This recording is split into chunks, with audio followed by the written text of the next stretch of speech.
Stock market on September 24, S&P 500 and Nasdaq plunged from all-time highs. U.S. equity indices closed sharply lower yesterday. The S&P 500 lost 0.55, while the Nasdaq 100 dropped 0.95.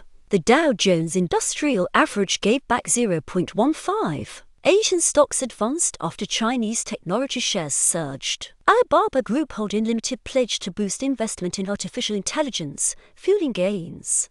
Chinese semiconductor stocks joined the rally after Morgan Stanley raised its outlook for the sector, and Huawei Technologies co-announced plans to overtake Nvidia Corp in AI chip production. Alibaba shares climbed 7.8 in Hong Kong. The MSCI Asia Equity Index added just 0.1. Futures for European equity indices started the session on a weak note, while US contracts gained a modest 0.1. Oil prices rose, supported by strong rhetoric from President Donald Trump against Russia. U.S. Treasury yields remained elevated after Federal Reserve Chair Jerome Powell warned of persistent risks in the labor market and inflation, and noted that policymakers face a challenging path ahead as they consider further monetary easing. Gold traded near record highs. Powell's statements acted as a catalyst for risk repricing, prompting investors to seek safety in government bonds and other defensive assets. In a complicated macro environment, where data points to slowing economic growth but inflation remains uncomfortably high, every remark from Powell is scrutinized.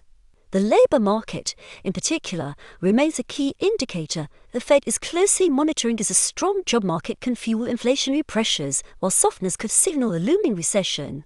This year, U.S. equity indices have risen as fears of Trump's trade war ebbed and investors speculated on continued Fed rate cuts. However, at present, there are few new drivers for a continued bull market. The start of earnings season could provide new momentum, and it will soon be put to the test. Oil continued to rally amid growing risks to Russian supplies, including Ukrainian strikes on energy infrastructure and worsening tensions with NATO. Brent crude climbed to $68 per barrel following a 1.6% increase on Tuesday. Russia is also considering export restrictions on diesel fuel for certain companies. From a technical perspective, S&P 500 buyers today will need to clear the closest resistance at 6,672 to keep any recovery intact, with a breakout opening the way for a move to 6,682. Holding above 6,697 is equally important for strengthening the bull's position. If risk appetite wanes and the index moves lower, buyers must show support around 6,660. A decisive loss of this area could quickly send the index down to 6,648 and further towards 6,624. Best MetaTrader indicators. Profitable expert advisors.